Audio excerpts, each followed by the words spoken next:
it just cause. Let me know when you kind of ready to sit, Mario. Okay. Like 3 more minutes. I'm almost done. All this The shit talking always bodes well. I can fuck around and do something with it anyway. Nah, man. The Miami lick, the Atlanta lick. They all still. I'm literally going from like Miami. I'll be in Miami this weekend. I come back a week, then I go to Atlanta for a weekend, and I come back. Then I'm back in Miami March 14th and 15th for a show. Then I'm back. Then I'm back in Atlanta the 28th for my cousin's wedding. I'm like, wow. I got my at-home COVID test, so I'm straight. I got my test kits. It's like. But I'm trying to get the vaccine. My parents and my sister all gotten it. They all have it. They've been over their doses. Yeah, my mom and dad got their second dose this week, and my mom had a fever after the second dose. My dad's been good. My sister didn't have no. She's straight. She's just just 100%. She good. Yeah, I'm still. I still don't. I won't say I'm on the fence. I won't say I'm on the fence about the vaccine. I'm like still wanting to know more about its effect. But I could fully understand, like on the front line and certain populations, because they're trying to get my wife to take it. So I mean, yeah, that's why my sister. Anybody in the schools, my sister took it. Yeah. And your wife can take it. Like she can go tomorrow. Yeah. She definitely was given. I think she's just, I think she's just like, I won't say nervous, but she definitely, I think she's one of those things she let sit on her desk, I think, where it's like, they asked her early on, and then I think she was just like, I'm not sure I want to do that right now. Because she wants to get pregnant. So that's like, she's like, she shouldn't take it then. Right. And so she like, man, I don't think I want to do that. She shouldn't take it because they don't know the effect on pregnant women yet. Yeah, that was her. She was just like, I think literally it's probably just sitting, like the little form that she's supposed to sign is just sitting. Yeah. But people are getting vaccinated, and my parents, they got their appointment, so they definitely they're gonna get it done. Hey man, if you over 65, I'm telling you, I would rather, it was like weight your risk, right? And I told my mom and dad, I'm like, that's less risky than sitting out here without it and getting that shit over 65. That's real. Real. It just personally, I believe that. So my parents wouldn't got it, and so far so good, man. They're doing well. When I can get it, I'm gonna get it. But like in terms of on the list, I was like, shit, I'm probably last. Yeah. We in shape, under 50. I don't have no essential work I'm doing at all. Not a thing. It's some people at Northwestern that are starting to sign up for it. I'm not in that pool of people, but there's some people who are starting to get it or get put on in that way. A couple of professors told me they were getting vaccinated. Yeah. So, I know for sure the people that are kind of like in the hard sciences and in the med school and all those people, they some of them were the ones coming up with the vaccine or trying to. So, right. So. Well, when I saw Garth get it, man, that gave me like, oh yeah, that's real. I was like, Garth, you got it. All right. Is there something about Garth that you always trust? It's yeah, for sure. We straight. Garth got it. We straight. He was like, I'm getting it done immediately. He wastes no time. He put it online. Like, y'all gonna see this vaccine, love.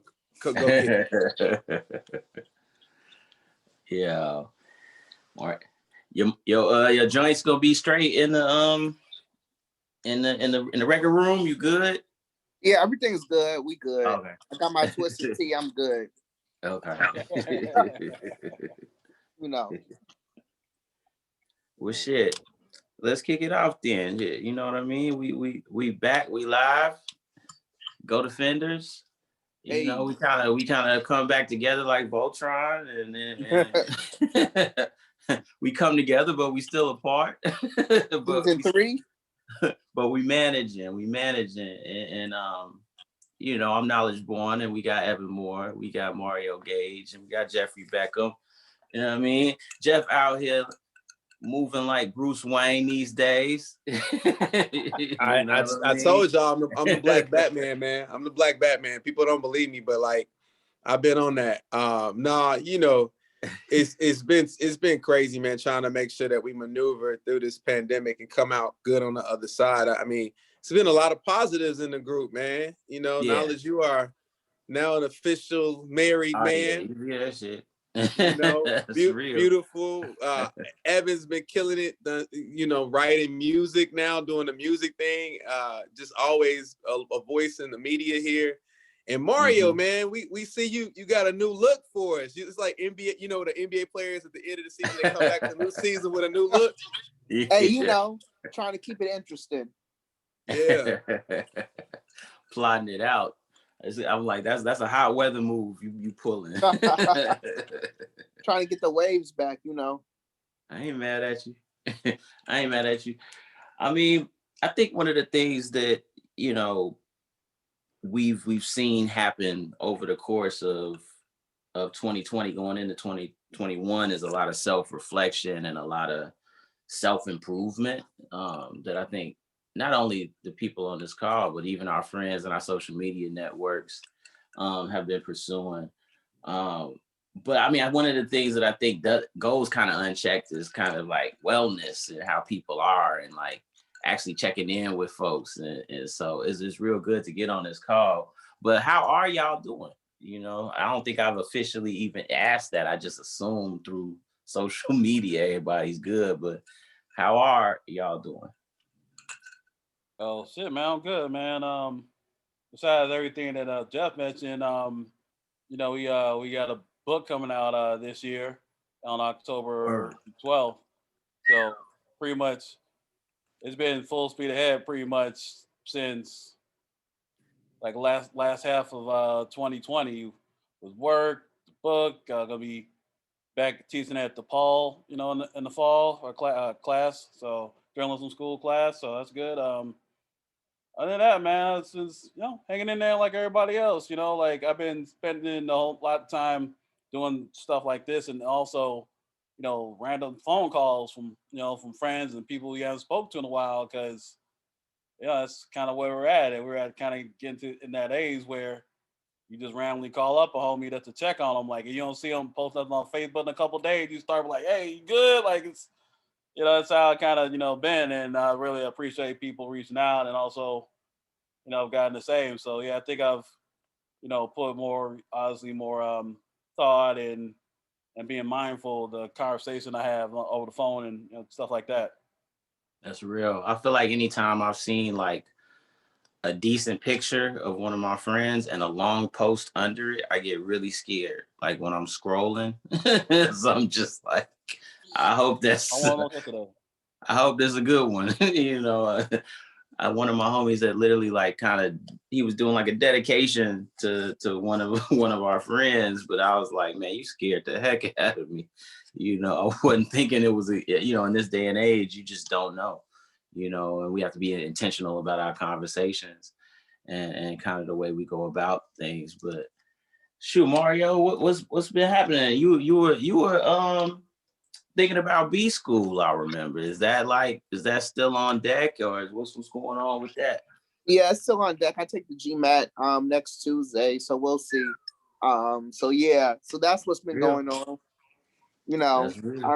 I'm not gonna lie and pretend like this past year has been easy and a cakewalk, which I know it hasn't been for anybody. But yeah, I've just been taking everything a day at a time, and the record collection getting bigger. Where you looking, Mario? Where you thinking about applying? Where you thinking about applying? So, in terms of schools, I'm definitely considering Booth and Kellogg here in Chicago. Then Harvard Business School, Wharton, Columbia, Stanford, USC, and UCLA as well, and Columbia too. If I didn't say that, you ain't playing with them. Go on here, brother. Top 10 all the way. Better go snap on them. Thank you. So we'll see, man. Send prayers up. Oh yeah, you're gonna be fine. I'm sure. You will definitely pop one of those options off easily. You know, I definitely think all day long. We already know he gonna be HBS Wharton. Easy. Unstoppable after that. Jeff, man, you completed like a real, and I think it's an interesting like dynamic because I think, you know, you hit the big kind of like marker on birthdays because I feel like the 4-0 is like a huge birthday. So to go through that during the time of social distancing, I think like it was very dope to see that like you still were knocking out mad goals over it. Seemed like you just were like a life beater on certain circumstances where I was like, okay, he's getting the art off the ground in a real way. You now like are doing a gallery, right? So tell us more about that. That'd be dope. But aside from your professional and physical transformation stuff, I think the art to me has been the part that's been the most fun to watch from afar. Yeah. I mean, honestly, bro, it's been I just say it's been a blessing. I mean, that's the word, that a blessing, not just like in terms of the ability to like do it and watch it yourself develop and get better, but like the messaging I'm getting back from people everywhere. You know, a lady today hit me with, you know, the long post of I had tears in my eyes because this piece meant so much. My mother desegregated the school in North Carolina and was one of the first Blacks there. And this, you know, tells her story. Or you hear when you hear your piece is going to be placed in 30 schools in Kentucky. Or a brother named Courtney Lee is actually opening grocery stores in Kansas City in food deserts. He's got 3 of them coming. And he bought, you know, 20 pieces for 2 of the stores that we just sipped. He's like, I need you to come down. I need you to come speak about your art and why you tell Black stories. And, you know, we're going in neighborhoods that haven't seen this kind of art, haven't seen Black people like you ever in some of the neighborhoods we're in. So I think that's been cool. Then, you know, beyond that, man, too, just like, I think there's something, the reason why we do this about telling our story, there's so much power in it. And I think now more than ever, when we're all distanced or at home, like, having images that can communicate or music that can communicate narrative is so important, man. People are looking for that. And, you know, I'm just glad to be a part of the culture, a little bit of the fabric there. You know, the work part was again, unexpected. I don't think I expected to be sitting in the CEO seat of Chicago Scholars this soon. I mean, like, I think like it was a goal that I saw for myself going to work there, but not like immediately. I think while I was there and watching Dominique move the way she did, I was like, man, that's something that I would like to do one day. I'm thinking 2 or 3 years down the road, not, you know, 2.5 years in. But the opportunity is presented itself, and I'm going hard, running at it full speed. They are, you know, doing a search, but I see myself as fit as anybody else for the job. And so I'm in the seat. They told me I got the seat. I'm gonna act like I got the seat, and I'm gonna work the role as much as I can. So, yeah, man, I've been enjoying the current season. I really have. That's real. Nah, man. I mean, obviously, for me, as I said right before we kind of got on, for me, 2020 was literally just like all-star game, wedding. You know what I mean? Everything for 2020 was just planning and planning the wedding. And the tough part of it was, you know, adjusting to what was going to be, you know, almost a 200-person event to that turning into like a 50-person event. And then, you know, having to navigate COVID proofing everything and making sure that, you know, my wife was okay with everything. 'Cause I think, you know, particularly for the bride, there's like a dream scenario about how things are going to go down. And it just seemed like at every turn we were being challenged, and there was so much uncertainty as to how the event would go, outside of like knowing that it would happen, but just not knowing the scale at which it could happen, having to take certain people off the list that we were like wanted to be there or envisioned being there. So it definitely was a tough one, but like ultimately in the end, it went off well. And, I think that was obviously the highlight of the year, but it was just one of those things where I think us being at home gave us the opportunity where like that's all we had to focus on. So there was a lot of roller coaster riding going on during 2020, but it all went smooth in the end. Went to Tulum for the honeymoon, came back, refreshed, ready for 2021. And so hopefully we here, and the other thing that's going on for me is in April, I will finally be defending the dissertation. So I'll be done with school. So that's like something that I'm like, I can't wait for that. Just like at this point, it's a movie that's been playing too long. I'm ready for the next journey and the next frontier on that front. So, on my Zoom, for a little while at least, I'm gonna put doctor in there just so people remember that shit. Like, nice. I gotta do it for a little while. I'm gonna let it go after a couple months, but the first couple months, I'm changing my signature on everything. Hey man, at work we always tell our folks that we have to assure that if you have doctor at the end of your title, we call you doctor, so you earn that title. And so we calling you doctor because you earned that title. Dr. Evans. It's something to it. I'm like, finally in my household, it'll be that. You know what I mean? But just shifting gears when we thinking about where we are now, 2021, and we've had the election. We've gotten rid of Trump to an extent. We're about to really get rid of him in a second, but we now have a new president who's come in, and immediately the priority has been the virus and the vaccine. And so, we were talking a little bit about it yesterday as well as like before we got on, but what are your feelings about the vaccine? Is there some apprehension about taking it? I know I've talked to plenty of people who have conflicting opinions on this thing, but I would be, glad to hear kind of what you guys think about that.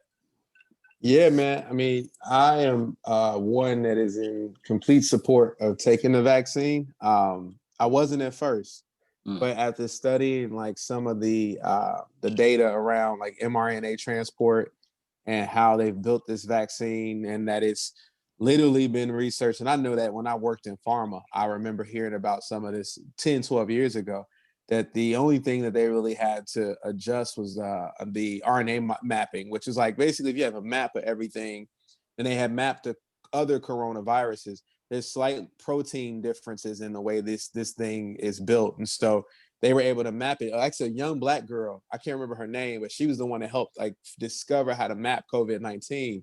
Then they mapped it, and they were able to adjust for the mRNA transport vaccine. Now, look, I'm not a medical doctor. I would not be out here advising folks on what to do from their own. They need to talk to their doctor.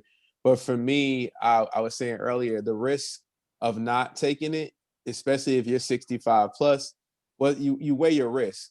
I would rather risk, the side effects from taking a vaccine, which would be basically allergic response for most people, versus not taking it and getting it over 65. And then, having, I had my dad's best friend, my uncle passed in the last 45 days from COVID. And so I've seen the effects it's had on older Blacks in particular.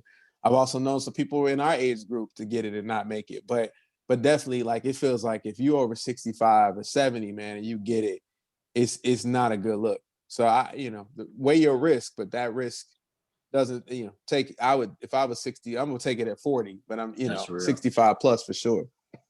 Wow. Yeah. What's your take on it, Ev? Obviously it's that history, with state-sponsored medicine and black folks. So that's always at the back of your head. But at the same time, I take a real like Murphy's Law, simpler approach. Is like we take stuff all the time. We don't know 100% what's in it, and that may be too simplistic of an approach. But hey, we need to get past this, and we wouldn't be having to take vaccines as the people who knew about this, like before it spread it crazy, would have taken it seriously. We wouldn't be in this situation, and feel like that we can get back towards some semblance of life the way it was back when the All-Star game was here. Yeah. I'm just looking at it like, hey man, we take it, we all take it, we get a little bit closer to the other side. Yeah, I think, obviously there's definitely a long history of our community and, kind of the medicine community, to what Evan was saying, and going back to Tuskegee experiment. But at the same time with COVID-19, I think, I'm in support of the vaccine. And I think that, as many people who can take it should take it. Like if I had the opportunity to take it, I would take it. And I realize that there's certain groups of people who, it might not necessarily be conducive for, people who are considering getting pregnant and that sort of thing, since some of the long-term side effects for pregnant women are not known. But that group aside, I think that everyone who it kind of falls outside of those groups where the long-term effects aren't known, who are able to take it, should take it. And then that way we can just kind of all just kind of protect ourselves and kind of get rid of this pandemic. That's real. I think like for a while, we were getting a lot of lip service about how quickly this vaccine was going to roll out. And then, we also were being told at the very same time that, most vaccines aren't ready for 5 to 10 years. Mm-hmm. And so, there's been a lot of mixed messaging. When we think about media and, we've gotten to the point where now they're publicly telling us we should be wearing 2 masks. When I knew people who were doing that at the very beginning, when they were saying, you don't need to wear a mask at all. So it's interesting that I think, the information that was going on and being passed around backstage is just now kind of entering the front stage. And I think that the general public, wasn't informed because there wasn't enough resources in place for them to all kind of be protected in the same way. So there's a lot of distrust and mistrust rather that is going on with listening to what the CDC tells us, listening to what the White House tells us. And, there's an assumption that with the transition in administration that's going to change. But, amongst Black folk, we've never been too trusting of things that our government kind of regulated, right? And so I do believe kind of what Ev is saying, that people are going to ultimately take it just because, what do you have to lose to a certain degree? And like, you've probably done stuff worse to yourself. Clearly made worse decisions that will impact your health even worse than any vaccine could ever do. And there has been some vetting that's going on. I think there's been enough vetting that we're giving this to our frontline workers. And so, I think that has given us some confidence. Shout out to Garth, Dr. Garth Walker, for being one of the first. Dr. Walker. In my network and probably all of our networks that was like on Instagram, like, I'm getting the vaccine today. You should get it too. Hey man, he was on it. Yeah, he was on it, and I think his display of that was necessary and needed. I won't even lie. Seeing him and then a few other, Dr. Kendra Frazier, Noel and Karan, the Herx crew get it. Like all of the friends that we have in the medical field, Ed and Wendy McDonald, like they all got it. And that definitely calmed my nerves as they shared their journey. Because rightfully so, Black folk got a real reason to be like, yo, we a little skeptical of what y'all are doing, and that is important, for us. The Tuskegee experiment, or which should have been what is properly termed United States American Medical Association, before it became the CDC's, exploration of untreated syphilis on the Negro male. That's the actual name of the study. Where they told us we were getting a vaccine and they were giving us syphilis. Black folk got a real reason to be skeptical. I don't hide anybody's skepticism. I waited. I did wait. I'm waiting to see. I want to see who they're giving what. Is it Moderna? And I got a homegirl who's from Atlanta who was like, I'm not taking it. She's like, I'm gonna wait, but she also wants to get pregnant. And I know they have also had some issues with fertility complications with women trying to get pregnant. So, I think everybody, like I said, we started, you got to weigh your options, man. I got a question for y'all. How have y'all been maintaining in this pandemic? I know we talked about mental health early on, Sure. and we talked about what we all been doing, but we social guys, man. How have y'all coped with the lack of social connection in all of this? And it's for me right before things kind of got right between All-Star Game weekend and when things shut down. I took over the entertainment beat of the paper, and then now I got a 10 to 5-ish shift and weekends off. I'm like, yo, I can kick it on the weekend, maybe go out on a date or something, do all this cool shit. Then, the world changed forever, man. So it was someone who was like itching to get in the mix is seeing one event after the other canceled in the city. Like we all had this calendar of events and stuff we wanted to go to. Chicago Classic done. Tilted Field Picnic done. What else? Silver Room Block Club Party done. All these events that Sneaker Ball was done. And all these events that we like to go out and show out and flex at. We had to be in our living rooms and other places, man. So I'm gonna lie, man, it's been tough, man. It's been weird, like this wanting to go out. There's times where like after work, man, I would like hop in a car and because I live in South Shore, I would hop in a car and just start driving and I think I ended up in Uptown, like one day. And so, but yeah, man, overall, I'm hanging in there, man. We're from a tough group and we can weather this. So yeah. I think during the summer, I encountered a lot of people who were still doing like house gatherings, like small gatherings, particularly in the summer where it'd be like, oh, I got a nice backyard. We can all meet and socially distance. And like, they would start off where people would have masks on, but then you would see slowly but surely as people are eating, people are drinking, people are whatever, like it would slowly but surely turn into like a regular function, but it would just be a little bit less people. That was all fine and dandy until like the real shutdown happened. Like there was like a real hard stop on get-togethers that I noticed, at least amongst my own network. But the interesting thing has been to watch on social media and see like, I think those that are even, younger than Mario, like those that are like fresh out of college,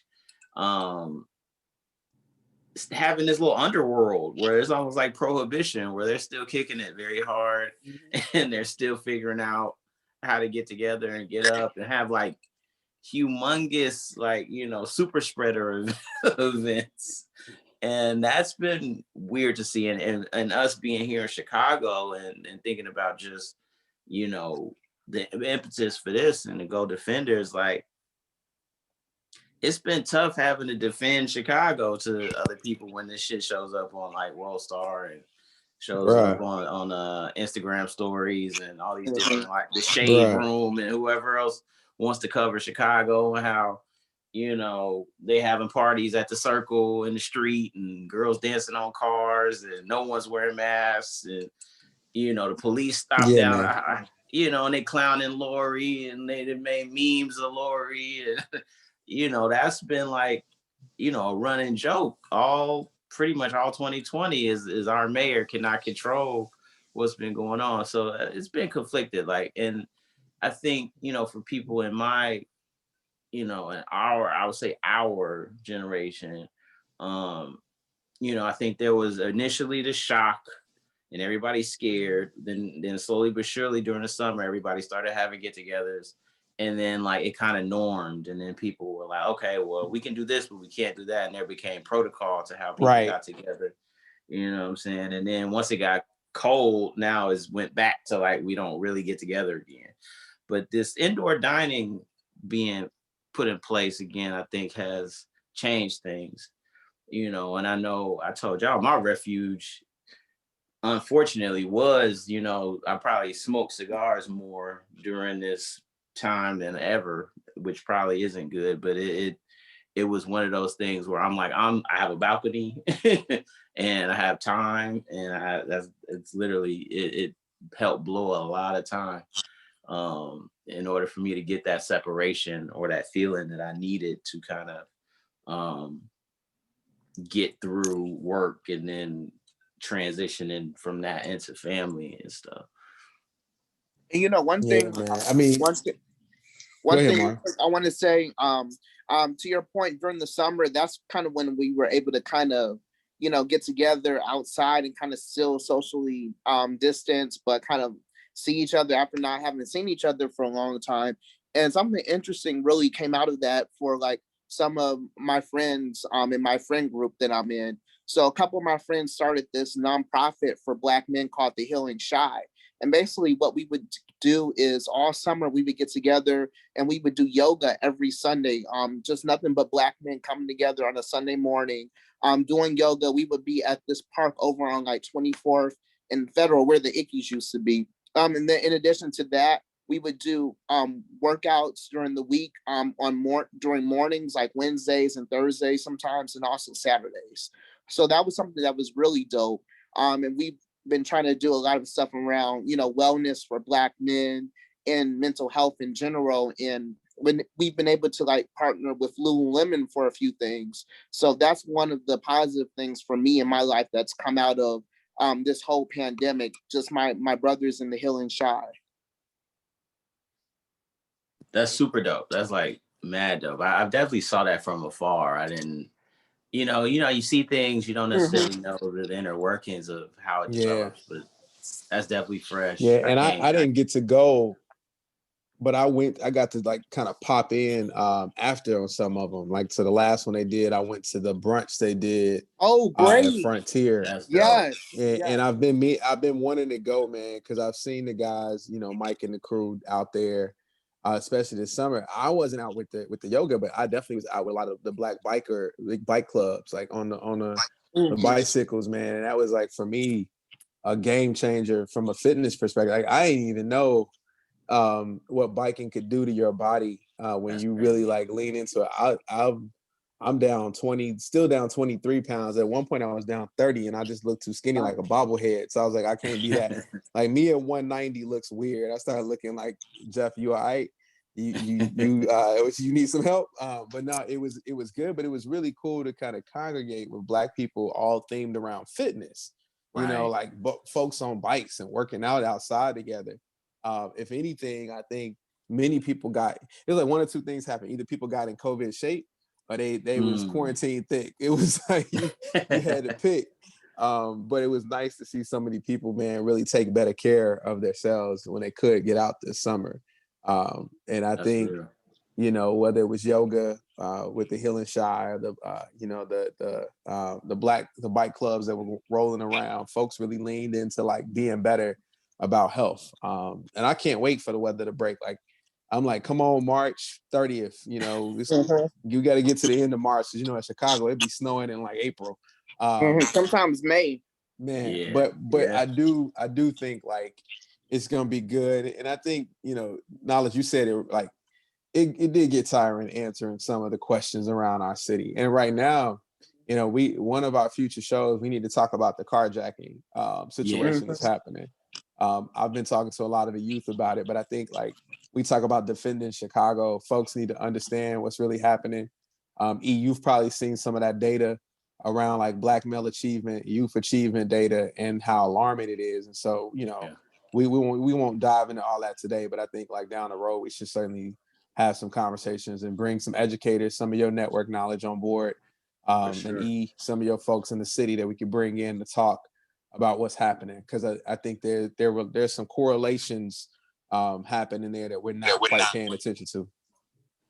That's for sure. I mean, I think one of the first things that, even when we had like the little informal conversation yesterday, that was one of the first things that came up. And, we just had here in Bronzeville, Sophia King just did like a Zoom town hall thing where, she was talking to some of the people on our block about carjackings. I'm sure she's been doing that with, people on in your like locale as well. Because you're in her jurisdiction, aren't you? I am. Yeah. So I mean, it's definitely one of those things that Chicago continually presents issues that are real, and I think we need to tackle those for sure. I also been thinking about like CPS. I mean, I have a 13-year-old son, so he's been like having to do remote learning for the most part of this pandemic, and like because he's in the academic center of a high school, he doesn't have to go back. But I'm just thinking about like some of these kids who are forced to go back. I was reading a tweet from Janice Jackson, CPS CEO, where she said something to the effect of like, find a policy person who doesn't believe that like the students should go back, and the likeliness of that is like finding she said a scientist that doesn't believe in climate change. And I was like, whoa, that was it kind of took me aback. So I wonder, I know, Jeff, you deal with students all the time. Like, how are they feeling about like some of their like valuable school years being done remotely, and like their process of transitioning into college is something I see as well. But it's like doing that remote, I can't even imagine what that feeling was like, because it was so much about social connection that made that experience what it needed to be.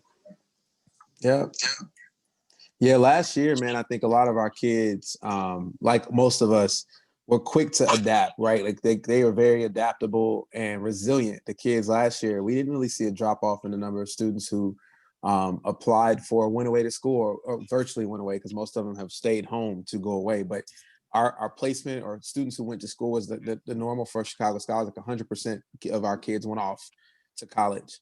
What we are seeing now is some of the cracks in that, with like whether or not they're going to matriculate, some of those numbers. We did see 8% matriculation after the first semester, but we're worried about that continuing in the second semester. And so like for those listening, like matriculation is that, you get from one semester to the other, right? And so the one of the telling signs of a student will graduate is if they matriculate from their first year into their second. If you get from that first to second year, the likelihood of you graduating from college is like exponentially greater than it is than if you don't. This year, I think a lot of the kids that are seniors this year are somewhat a little bit more shell shocked. So we're seeing kids who want to stay home. We're hearing kids that may want to take a gap year. We're advising against that. But you're right, a lot of it's due to like the loss of the social interactivity that's happening after having to do this for 2 years. I am a little bit encouraged because a lot of the colleges we partner with are going like test optional, where like even big schools, selective schools like the one Naledge went to, they're like, we're going to throw out the testing, because it's hard to assess a student who hasn't been in person learning for 2 years and say this test is going to be the be all end all for them to get into this university. And so college applications are up like 300% from what we've seen and heard across the country, which I think is a telling sign that like kids are like, yo, I don't have anything else to do. I'm going to go to school because I know the job market's going to be bad. We're in a recession. It just makes sense to do that right now. So people are really trying to better themselves. And I hope that continues with regard to like a lot of the student stuff I'm seeing. Yeah, no, they're definitely doing that at Northwestern for sure. And, you know, it's interesting because some of these ideas, I think this pandemic, just to kind of tie a knot around most of this, is like, it's giving people the opportunity to experiment with like concepts and ideas of things that they were thinking about prior to, that now they have the opportunity to experiment with. Because I know Harvard was already talking about like eliminating testing for entrance, right? And so the minute they announced that, it's like a domino effect. And so schools that feel like they're in a similar tier started doing the same. And I think it's going to trickle down even more. You know, I hope that the next step on some of the higher ed stuff is eliminating loans for a lot of these youth and not giving them the burden of having so much debt. Like, I think that's been like one of those things that I've been thinking about recently. But, you know, just to keep it G on that note, like, going forward, what do you all think, you know, what do you all think about 2021? Is there an optimistic kind of view of this year versus last year? You know, how is the year kind of started off for y'all? I mean, for me, very positive with, well, it's funny. I said that I feel like I got two competing tracks going on. Like, it's like work, professional, great, man. It's been great. I can't be more grateful than things that have happened, finances. But like, you know, I think I mentioned I lost my uncle. I lost my dad's best friend who was like my uncle to COVID. My mom had really, really major surgery for a tumor last year, and she's been battling that. So it's like, you know, it's a real interesting season where it's like so much loss going on around you. And yet, like, I think God for me, it's God for me, for other people, whatever your faith thing is.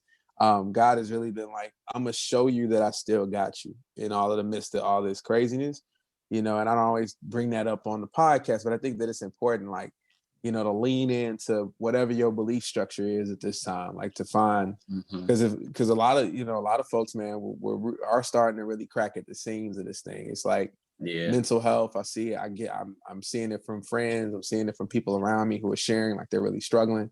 So it's like, you got to find your thing. That's why painting for me has been like, people are like, when you find time to do this, I'm like, what else am I doing? I don't watch reality TV all day. So I'm either going to be painting, reading books, or in the gym. And I don't have kids. I'm not married. It's just me. So, you know, I work, come home, paint, read a book, watch whatever sports is on, keep that process going. Because I'm not out in these streets. I'm not kicking it every night. I wasn't doing that, no way. So, you know, I can't go to Mario's parties and hear him spin. I miss that. I can listen when he's online, you know, spinning from the truck when he was doing the summer Jeep, the Jeep and beats. But no, man, I think like the start to this year has been really interesting. I'm grateful to have my family. I'm grateful to have friends like you guys, man. I think more than anything else, like, I recognize like how much I appreciate the relationships I have in my life, and how much like this time, even with y'all, is therapeutic for me. You know, that I'm grateful for that, to be able to continue that, to do this and move this forward.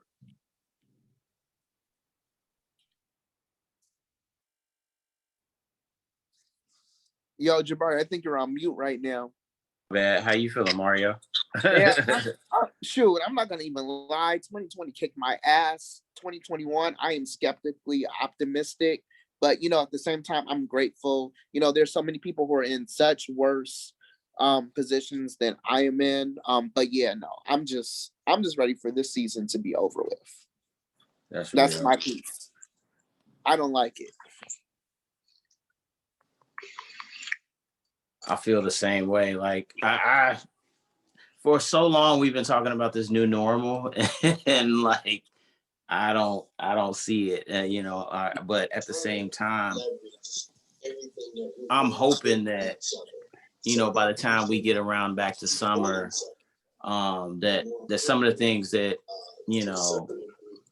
we can replicate from last summer on a better level, just knowing that people are vaccinated will be helpful, And that's kind of where I'm at, and let the chips fall where they may. I do like the LA Fitness, once they got back open, I was back using that as an outlet and just masking up, so that the physical aspect of things is back going. And so that's kind of where I'm at with 2021, and just hoping that things can